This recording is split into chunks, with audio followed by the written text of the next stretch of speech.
Hello and welcome everyone, I'm Madals and this is another good little cast coming up. It's one of the dailies and it is some TvZ in store. Star Station is the map and well, it's between two cool players. Spawning up in the top left hand position as the red Zerg player, it is Snakehips. And his opponent down in the bottom right, the blue Terran, representing Team Dignitas, it's SeleCT.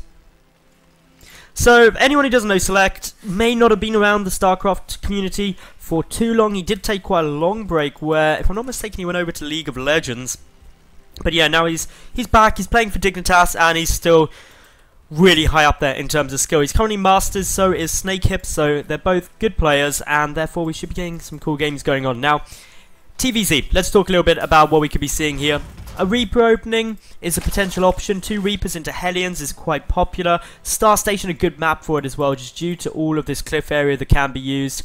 In terms of the opening for Snakehips, hatch first into pool. I put money on it that that's going to be coming down because it is pretty much the standard play.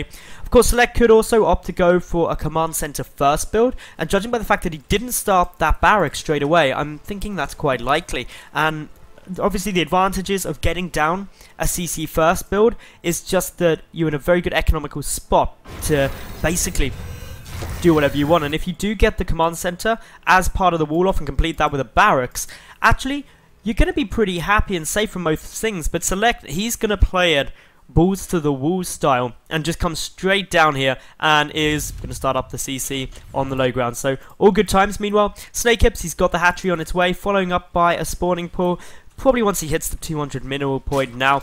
Meanwhile, the big thing we need to look for SeleCT is what he's going to do. The 2 big transitions coming out off the back of that CC first is, well, you've got to get 1 barracks, but you can either add on 1, 2 more additional ones, taking you to 2 or 3, or you can just get the gas up earlier to go for a bit more tech. Clearly, the advantages of getting the additional barracks early on just means that you're safe. It means that you're not going to be killed by anything too soon because you've got more marines and just more stuff. The advantages of getting the gas means that in the mid and later game, you're going to get yourself into an amazing position in terms of able to keep up with all of your tech and basically go for some good mid-game timings, especially things like kind of the 2 medevac push, which is so prevalent. And SeleCT is going down that route for the moment. He's got the refinery up nice and early. This makes him vulnerable early on, so we may see a little bit more damage, and if we do see him go for something aggressive, then it would be problematic for SeleCT because he doesn't have the bunker down yet. He's playing this really as greedy as you realistically can as a Terran player in this matchup. So due to all of that, it's going to be pretty interesting to see what happens. Snakehips, of course, not doing anything aggressive though for the moment. He's just droning. He does have some lings on the way out, but ultimately, with those 2 Vespian geysers not being taken yet, no gas, there's the potential for a quick third, although up against Terran, that is less likely. Generally speaking, you do see 1 gas come out quite soon in order to get speed, and the reason you need that speed is just to really make sure you're going to be good. But the one thing Snakehips has seen is that the command center's down. He knows it was a CC first, and therefore he can afford to drone heavily. He doesn't need speed out urgently because he's got really nothing that he has to go up against with that. But what he does need to do is think about his economy. Wants to stay a base up, so this 3rd base does need to get taken relatively early. The point at which he does, maybe after he takes some gas, because he doesn't want to leave that too late, because with the factory coming down, and as well as that reactor there, there's always the chance that there's going to be some heli in play, and you do want to make sure that you're in a good position to defend that. What will help is the fact that we are going up to 4 queens. Snakehips is going to have good creep spread, which is essential if he's getting up a quick third, because he needs to join those up, but also the queens themselves are good against just Hellions. The only reason this would cause a problem is if it was the Reaper Hellion build you see quite often, but Snakehips can deduce that's not going to be occurring due to he's seeing that natural base down. Now, SeleCT really is playing this uber greedy. 3rd CC coming out. This is probably one of the greediest style plays you can go for. And the reason it's so greedy is because in terms of defense, there's 2 marines in that bunker. If there was a Baneling bus coming now, SeleCT would almost certainly lose. And if we take a quick little peek at SeleCT's vision, he doesn't actually know what his opponent's doing, so a Baneling bus could be on its way, hypothetically. He does have some Hellions out now, though. They're going to start getting a bit of map control. Go for a little move past this watchtower in order just to get early warnings of anything that could be coming through. Always a smart move, just to give you a little bit of extra preparation time. And now continuing on with this overall theme that SeleCT aiming for the mid and late game to be as strong as possible, he adds on the double engineering base. This is the epitome of greedy play and playing for the later stages. He is so vulnerable at the moment, but he's using these Hellions to gain map control and generally just try and feel a bit more comfortable about what his opponent's doing, so he can be prepared should anything bad come down. But the 1-1 infantry upgrades are on their way. For the moment, these overlords haven't seen anything more, don't really know anything about what's happening other than the fact that there's Hellions down, so there must be a factory.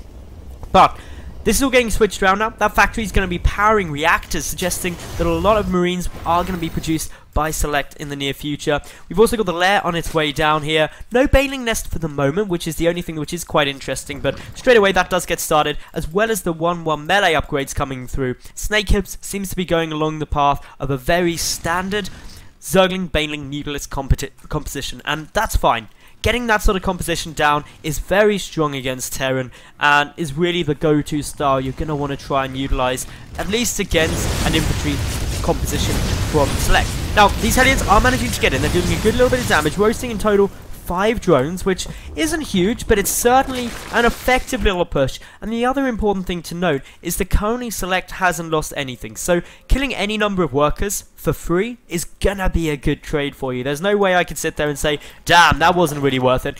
And that's where you're gonna be very happy as a Terran player in this situation.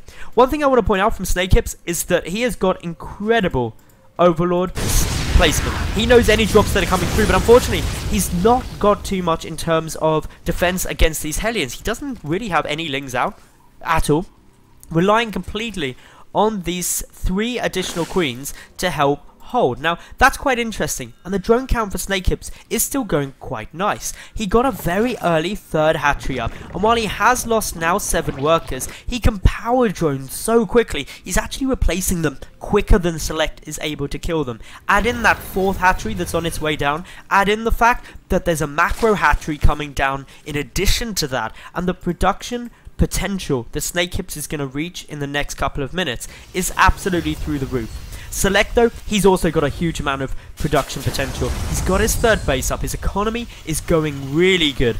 Add in the fact that now he's going to be powering on production facilities, he's getting his first medevacs out, and those 1-1 upgrades are completed, and I assume 2-2 will get started soon. Both players are really playing this out for the longer term game. There's been very little aggression. 500 resources lost in total this game so far, although that likely to change soon as a lot of speedlings come through. A couple getting revealed here. SeleCT needs to be on the ball to make sure that he doesn't get those Hellions caught. Retreats them off creep, just to be playing things on the safe side. On creep, of course, speedlings have a very easy job of dealing with these Hellions, and that's another reason why this brilliant creep spread is really helping Snakehips. He's getting it pushed out quite a long way through multiple paths, and that's going to really aid him in 1, early detection of any movement that is coming forward, but 2, will really aid him to engage. What he doesn't want to do though is sacrifice that many Lings though, and that is a good amount of damage done by SeleCT for free. He's now trading 10 times more effectively than his opponent, but a couple of those Hellions getting very low. Luckily, there are some medevacs there to help heal up the infantry, but the Banelings are going to look threatening. The Mutalisks now on the field too, and SeleCT does have to be a little bit cautious. He's adding in some tanks, not Widow Mines, as we saw earlier in this game. They were chatting about the Widow Mine nerf that went down, but SeleCT going to go into that Marine medevac tank composition that was so common through all of Wings of Liberty, and Blizzard trying to make that more viable than just transitioning or switching the tanks for mines that we saw really through most of Heart of the Swarm. Now, this is a very good SimCity placement of this 3rd base, which I really just want to emphasize. This is all about SeleCT minimizing the chance that there would be any Zergling run-bys. That allows him to be more aggressive out on the map. With the tanks here as well, he's got a very good defensive position. There's no real angle where I'd say as a Zerg you'd be happy moving in. There's also a good amount of choke points where tanks will be able to deal more splash damage to the Banelings, and with the +1 vehicle attack on its way, those tanks are going to be very powerful. As long as you've got an equal vehicle attack to the ground armor for the Zerg. Banelings and Zerglings get one-shotted by Tank Splash, and that's what's really important. Now, Mutalisk count is starting to get a little bit high. 22 are out on the field, and for the moment, SeleCT hasn't got any missile turrets down at all. May see some get constructed shortly because he will be vulnerable in his main, especially due to how much dead space is around all of these. And just on cue, there we go, missile turrets get started, 5 already on their way, and SeleCT really identifying a vulnerability in his playstyle and is going to try and minimize the risk of that doing too much damage. And Overseer is on its way through. The missile turrets are seen not to yet be finished, and the Mutalisks going in for a little bit of damage. They're trying to snipe down that orbital command, but SeleCT does come round to get the flank on those mutas and manages to snipe off 2 of them very quickly. But no critical damage done. In total, 2 workers were killed there.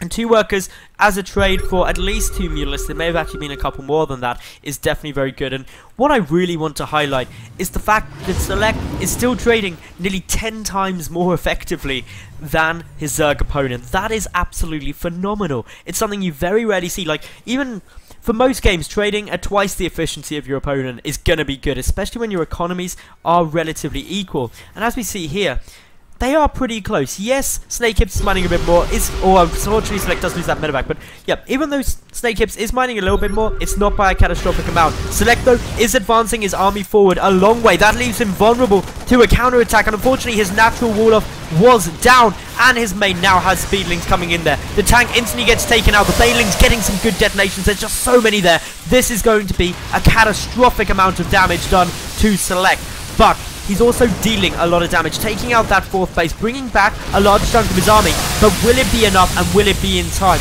Because those banelings are decimating everything. The natural base, the 3rd base, both being taken down, and the main and the production facilities also taking a right old beating. SeleCT supply block, his economy is now in tatters, and without those orbital commands, he doesn't have the mules to fall back on, and that's what's going to really start hurting him. This is looking very good for Snakehips at the moment. There are still a few Marines and the tank pushing through, but look at that, 28 banelings morphing in. The 5th base is already up and running, so that's a spare 4th, even though SeleCT is going to try and kill that. Marines now coming back, SeleCT trying to take out all of these Mutalisks. There's a couple of Burrowed Zerglings ready to come back in for round number 2 in the near future.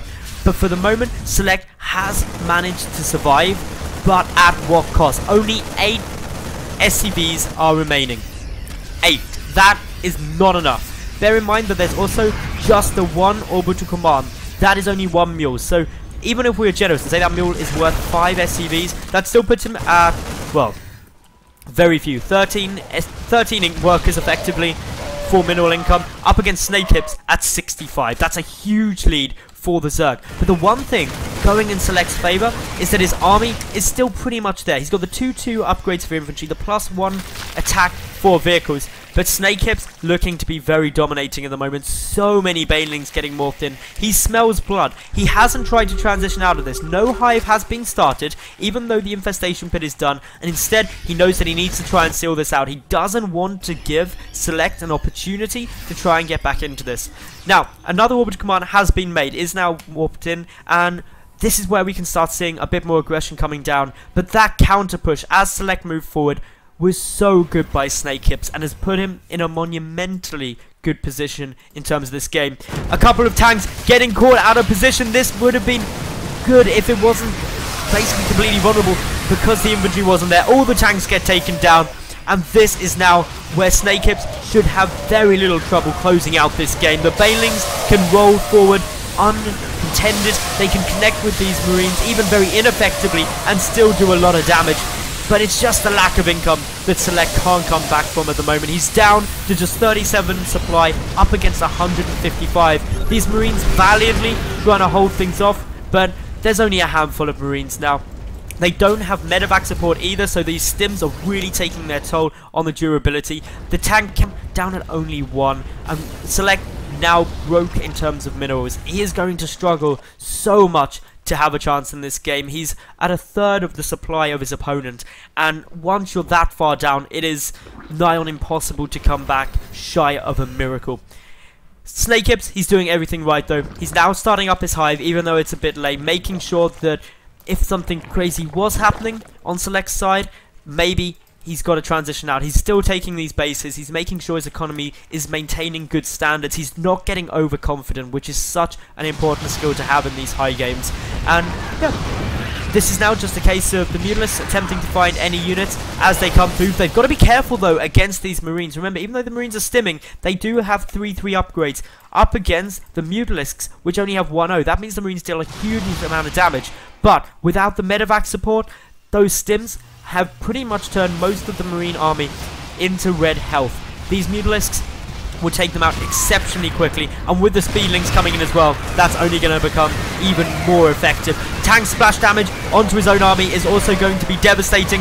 The tanks are helping, but now roll forward come the banelings. Just a couple of detonations would be devastating. The tank count has been annihilated. Snakehips able to take out the majority of SeleCT's army. He's down to just 25 supply up against the 156. That is a huge advantage, and SeleCT realizes there is now definitely no coming back, and GG's out. So, if you enjoyed that game, make sure you like the video, leave a cool comment, and subscribe, because more games will be coming up every day, as always.